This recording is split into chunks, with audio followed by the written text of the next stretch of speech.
bem-vindos a mais um vídeo do canal Economia Política.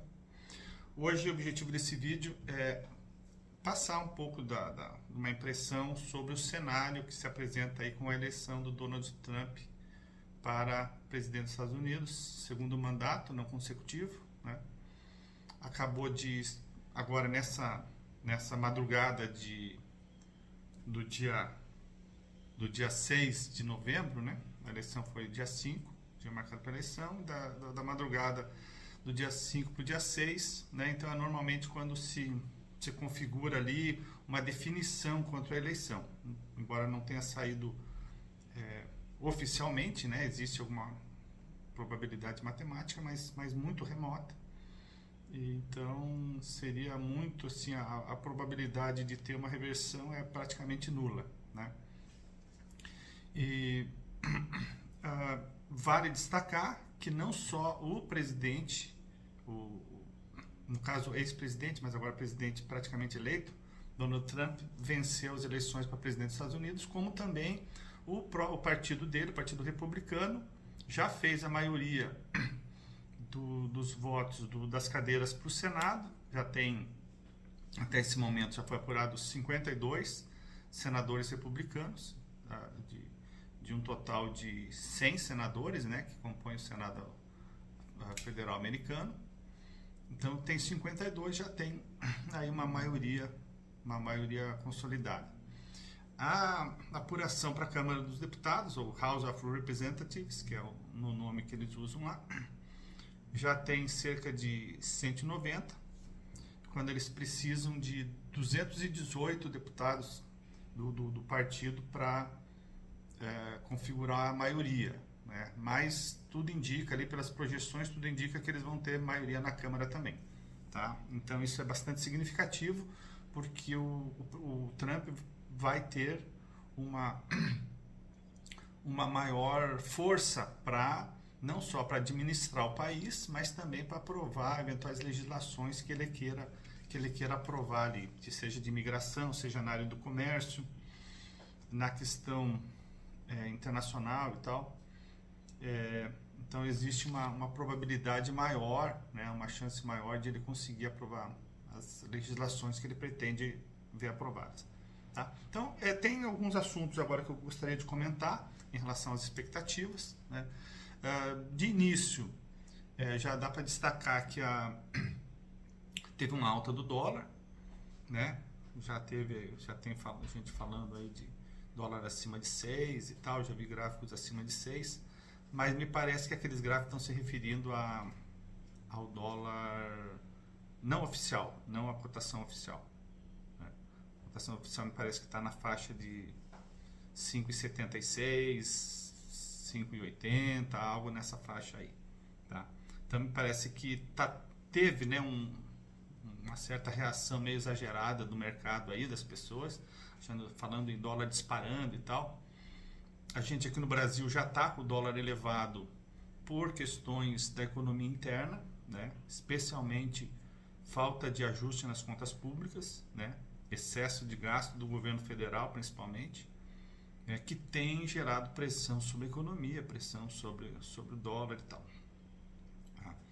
Mas entrando então nas mudanças que se espera do governo Trump, uma das que mais tem gerado atenção, assim, comentários, assim, inclusive na campanha, é em relação à questão da imigração nos Estados Unidos, né? Então já tem gente falando que Trump vai pegar todos os estrangeiros, em geral, uma coisa meio de perseguição em relação aos estrangeiros e tal, mesmo ilegais, e deportar todo mundo, né? Essa é a impressão pelos comentários que são feitos. Mas, na verdade, ouvindo com um pouco mais de detalhe, o que há uma indicação mais direta, mais clara, é em relação aos criminosos, né? E é uma certa enxurrada de imigrantes ilegais com fins políticos, né? Enviados por pessoas, organizações internas dos Estados Unidos ou externas, né, inclusive até as suspeitas de governos de outros países fazendo, né, forçando a imigração, uma migração forçada, ilegal, para interferir politicamente em outros países. A Europa tem sofrido com isso e tal. Então, o que me parece? Que, na verdade, um eventual governo Trump, um provável, né, certo, praticamente, governo Trump, a partir do ano que vem, deverá focar principalmente na deportação de ilegais, mas especialmente dos que têm ficha criminal. Tá? Então, acho que são esses que devem se preocupar mais. Né? E quem está lá ilegalmente, eu acho que vai ser, imagino, aí é uma impressão minha, uma avaliação minha, de que boa parte deles vão ter uma certa possibilidade, uma certa probabilidade, chances de regularização. Eu não acredito que seja uma coisa radical pegar qualquer um que seja ilegal, que esteja lá ilegalmente e deportar. Agora, em relação aos criminosos, principalmente ali da América Central, México, América do Norte, mas a América Central, outros países ali, que tem organizações, muitas delas ligadas ao tráfico de drogas, e que vão para lá cometer crimes, né? Esses certamente vão ter problemas, tá? A segunda questão é a questão do comércio, né? A economia como um todo, a ideia dele é liberal e tal, mas em termos de comércio, já uma política já conhecida do Trump de tomar cuidado. Aliás, não é só do Trump, é dos Estados Unidos como um todo, mas o Trump, pelo menos se comenta que ele, ou quando ele foi presidente, teve algumas situações em que ele impôs tarifas, né, a produtos estrangeiros. Inclusive ocorreu de colocar tarifas sobre o aço brasileiro. Só que essa imposição de tarifas sobre taxas, né, no aço brasileiro ocorreu num momento em que o dólar aqui no Brasil estava muito elevado, tá? O real muito desvalorizado e o dólar muito valorizado, o que favorece as exportações, o que faz com que as exportações brasileiras cheguem nos Estados Unidos com um preço muito baixo, tá?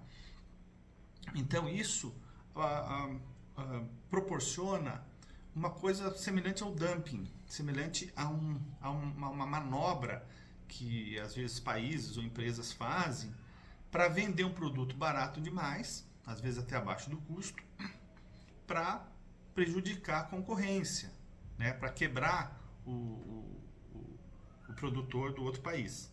Né? O que não era o caso, porque foi uma questão o Brasil, os produtores brasileiros estavam vendendo preço normal, só que o preço normal aqui, em razão do dólar estar muito alto, chegava lá o produto nos Estados Unidos com um preço muito baixo. Esse problema do câmbio estava gerando um desequilíbrio. E aí o Trump colocou na época, isso foi no primeiro mandato dele, o Bolsonaro inclusive era o presidente do Brasil, e gerou uma certa preocupação aqui, até o pessoal criticando, dizendo fazendo chacota, que o Trump estaria traindo o Bolsonaro, que o Bolsonaro estava com boa fé com o Trump, mas o Trump não respeitava o Brasil, e na verdade não era nada disso, era simplesmente um ajuste normal de mercado, tá? Era só ajustar o preço a um preço de uma situação normal de câmbio normal. Então era só para dar uma estabilizada ali no preço do aço brasileiro no mercado dos Estados Unidos, tá? Não tem nada mais nisso, tá? Então não é um protecionismo tradicional de não permitir que competidores estrangeiros ajam e vendam produtos dentro dos Estados Unidos. Era a correção de uma distorção, tá? E quando ele fala da China, ele já sinalizou uma sobretaxa a produtos chineses. Ele está fazendo isso em razão de que há os comentários, né, um entendimento de que a China ela faz uma concorrência desleal, tá? Usa mão de obra em condições ruins, digamos assim, tá? E isso, então, ele oferta produtos artificialmente baratos, né? Em determinadas situações. Não estou dizendo que em algumas situações ele não oferta produtos baratos, porque eles realmente têm uma competência de fazer barato, né? Uma competência natural, mas às vezes forçando um pouquinho o mercado, forçando um pouco a mão de obra, né? Tem gente que acha que eles usam mão de obra semelhante a mão de obra escrava, coisa que, por exemplo, aqui no Brasil, né, é uma coisa proibida, é um crime e tal. Mas o próprio mercado brasileiro, o governo brasileiro não se preocupa se o país que vende para cá está fazendo isso, né? Mas enfim, isso aí é uma questão no caso brasileiro, né? Uma questão a ser discutida aqui, tá? Então, o Trump, nessa questão de comércio, ou um eventual protecionismo, vamos chamar um protecionismo entre aspas, porque não é uma política normalmente protecionista que veda, né, ou prejudica, ou que não permite que produtos estrangeiros, né, sejam ofertados aqui de forma normal, tá? Aliás, esse tipo de protecionismo é a coisa que o Brasil faz. No Brasil, quando você faz importações de produtos de fora, uma pessoa comum, em geral, ela paga perto de 100%, o custo é praticamente 100% de impostos. Tem algumas situações que é 60%, mas agora, com essa mudança aí, é próxima de 100%, considerando imposto de importação, ICMS e tal. Você, na prática, na maioria das vezes, você vai pagar o dobro, né? Vai custar para você o dobro do que custa o produto mais o frete. Né? Então, não é só o custo do produto. Vamos supor que você tem um produto que ele custa 50 dólares e você tem um frete de mais 50 reais o preço do produto, mais 50 o frete, então você teria um custo importando aquele produto de 100 dólares. Com o sistema hoje que foi implementado agora pelo governo atual brasileiro de tributação das importações, você vai ter praticamente, não é exatamente, mas praticamente 100% de imposto em cima. Então, um produto que custaria 50 dólares, o produto, mais 50 dólares de frete, 100 dólares seria o teu custo, né, comercial ali. Você vai ter mais 100 de tributo, aproximadamente, tá? Aproximadamente 100 de tributo. Então, ele vai custar para você, na verdade, 200 dólares. Tá? Então, um produto que ele custa isoladamente 50, numa simulação dessa daí, você vai pagar 200 por causa do sistema brasileiro de protecionismo. Então, é uma mistura entre protecionismo e máquina arrecadatória. Tá? Então, protecionismo no sentido de, muitas vezes, querer proteger a indústria nacional, mas às vezes nem protege, porque às vezes a indústria nacional nem tem similar daquele produto. Às vezes é um produto que você só encontra no exterior. Mas existem esses dois lados da moeda. A proteção à indústria nacional, à produção nacional, que às vezes faz sentido ou às vezes não faz, e o interesse, a necessidade, interesse do governo fazer a arrecadação, arrecadar mais dinheiro. Ele não está preocupado com justiça, não está preocupado com o consumidor, não está preocupado com o que é melhor economicamente, ele quer arrecadar mais dinheiro para o governo, tá? Para o governo e políticos utilizar aquele dinheiro. Tá? E um terceiro ponto que eu acho que é muito importante, tem gerado muita discussão também, é a questão da política externa, da geopolítica. Tá? Tratamento, por exemplo, em relação aos conflitos, né? Ou potenciais conflitos. Seja na questão Rússia-Ucrânia, seja na questão chinesa, seja na questão ali do Oriente Médio. Tá? Então, o Trump, ele tem sinalizado uma política aparentemente tendente a um certo pacifismo, tá? Que seria um pouco diferente assim, entre você ser pacífico e ser pacifista, né? O pacífico é aquele que não busca conflito, não busca guerra, mas se precisar se defender, se precisar ajudar alguém a se defender, vai se defender, vai usar, vai para a luta. Esse é o pacífico, mas não pacifista. O pacifista, ele tende a procurar, seria um pouco diferente, né? Ele tende a procurar a paz a todo custo, né? Então, é um pouco daquela postura do Chamberlain, né? Na Segunda Guerra Mundial, lá o primeiro-ministro, no início lá, o primeiro-ministro da Inglaterra, que buscava acordo, buscava apaziguar mesmo que o outro ator ali seja agressivo e faça guerra, e invada.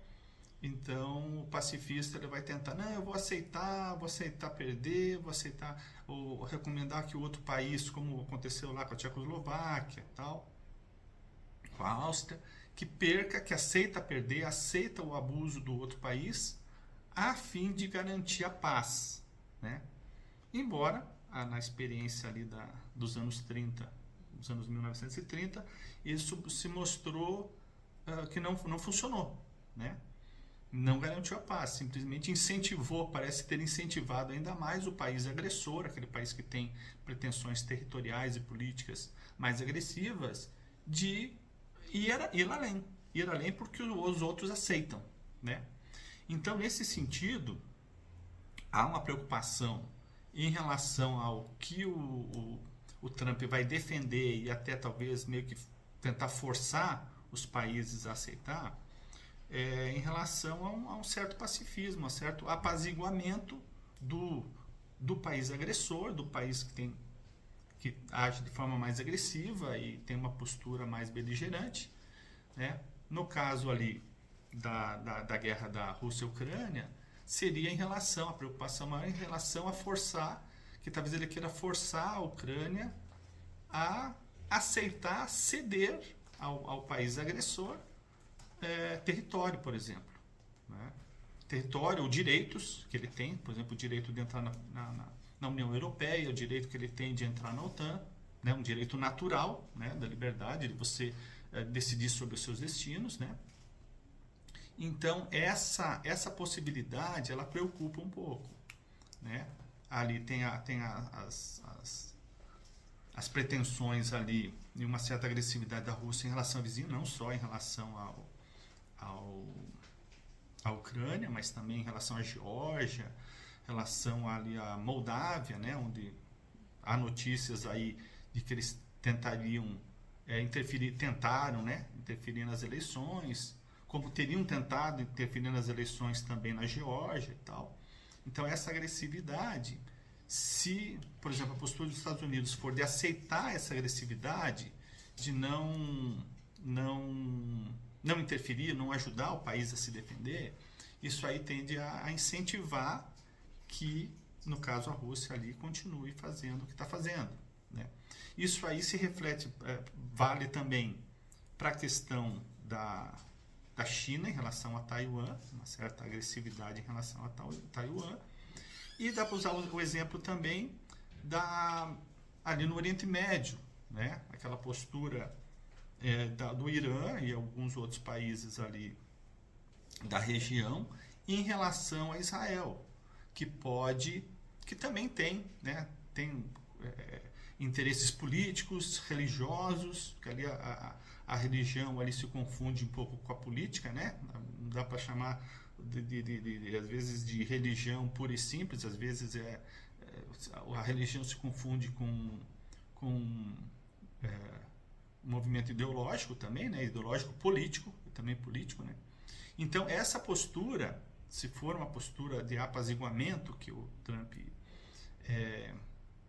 adote, né, em relação a esses países, meio que forçando os países a não se defenderem ou ou aceitarem, né, certos abusos, certa agressividade, isso aí pode dar a esses países mais agressivos que estão atuando aí, que estão no cenário aí, acho que de forma crescente, né, se mostrando uma ameaça aos outros, às vezes até se mostrando de forma bem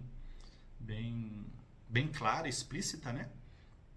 Então, essa política pode ser um incentivo a essa agressividade, e o que poderia ser uma intenção de gerar mais paz no mundo, né, pode acabar gerando o efeito contrário, incentivando esses países a serem mais agressivos e irem para a guerra por entender que os outros países vão ser obrigados a aceitar e vão ceder, né? E o país que invadir, o país que for mais agressivo, vai levar vantagem, vai sair ganhando, né? Que é o que se imagina que o Trump, alguns sugerem, acham, né? Acredito que a proposta do Trump para a Ucrânia seria de que a Ucrânia aceite perder território. Óbvio, se aceitar perder território para um agressor, então está beneficiando o agressor. Então, se o país que pensar, né, estiver pensando em agredir e tal, ele vai ser incentivado. Porque o outro, por não querer lutar, vai aceitar a agressão e aceitar as demandas do país agressor, né? Lembra um pouco daquele ditado que diz: se você quer a paz, prepare a guerra, né? Então, isso aí nós vamos ter que ver o que vai acontecer, né? Mas eu penso que se ele tiver essa postura excessivamente pacifista, pode levar a esse efeito aí, que seria até ao contrário, né? Teria um efeito contrário, tá? Então, essas são as principais impressões que eu tenho tido aí em relação à possibilidade de aprovação, de implementação aí por parte do Trump, tá? Não nessa questão aí da guerra, né? Dos conflitos, não quer dizer, né, que seja essa a postura dele, tá? Imagino que ele pode ter uma postura diferente e dizer, ó, quando ele falou que queria acabar a guerra, né? Logo, de repente, acabar a guerra dando força total, capacidade total para a Ucrânia, para realmente expulsar quem está no seu território lá injustamente, e mostrando para esse agressor que ele não vai ter sucesso e fazer ele desistir. Então, isso também faria com que a guerra da Ucrânia se encerrasse em breve. Pode ser alguns meses, o ano que vem, né? Tem gente que acredita que de repente até o ano que vem possa acabar, mas provavelmente eu imagino que talvez essa postura de capacidade total para a Ucrânia reagir traria efeitos de curto, médio e longo prazo melhores, né? Mas vamos ver, não dá para dizer exatamente o que ele vai implementar. Ele sinalizou, né, uma solução, mas não falou detalhes, né? Então, essas são as principais impressões iniciais aí em relação ao que provavelmente que pode vir a acontecer aí com a eleição do Trump, tá? E a gente vai procurar acompanhar e vamos vendo aí, conforme a coisa anda, né, o que realmente vai acontecer, e vamos avaliando.